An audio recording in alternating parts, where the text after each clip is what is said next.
Je crois qu'il ne faudrait pas toujours survoler la question autour de l'impudicité en mode pas de point avant le mariage. Je pense que cette phrase-là, le pressing est bas parce que tout le monde ne tombe pas déjà dans l'impudicité parce qu'il le veut, parce qu'il les désire, parce que avant d'arriver au mariage, il faudrait d'abord nouer une relation. Et tout le monde n'a pas au départ des mauvaises motivations quand il entre dans une relation.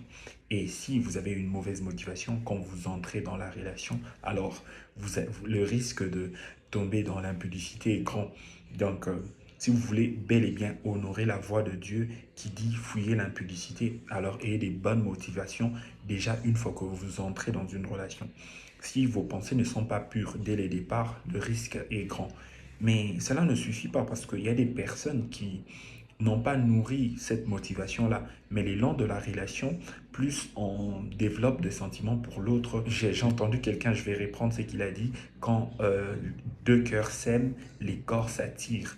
Alors, face à cette attraction-là, il faut prendre des bonnes dispositions, sachant que notre chair témoignera toujours de la faiblesse. À un moment donné dans ma vie, j'ai dit à Dieu, mais je ne sais pas comment mon corps s'arrange à ce que je ne fasse pas un certain nombre de choses que je me demande de faire. Oui, notre corps, notre chair est vulnérable face au mal, face au péché. C'est quelque chose qu'il aime bien, qu'il chérit. Alors, vous devez en être conscient et prendre des bonnes dispositions. Parce que le problème, c'est pas seulement atteindre le mariage. Le problème, c'est que pour atteindre le mariage, vous devez passer par une relation. Or, étant dans une relation, le risque de tomber devient plus grand, plus important. Et une fois que vous êtes dans la relation, travaillez, prenez les bonnes dispositions pour ne pas tomber.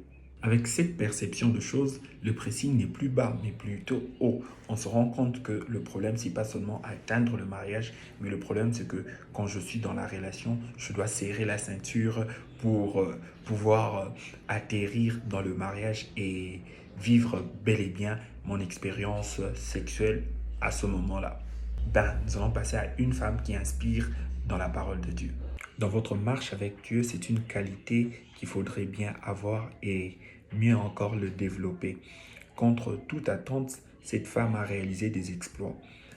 Alors même que Barak était en train d'hésiter, de douter, de, de tâtonner, elle avait cru en la parole de l'Éternel sur la libération de son peuple sous la domination étrangère. Alors vous devez pousser les cris à Dieu pour que Dieu vous fasse grâce de développer l'audace rare dans votre marche avec lui.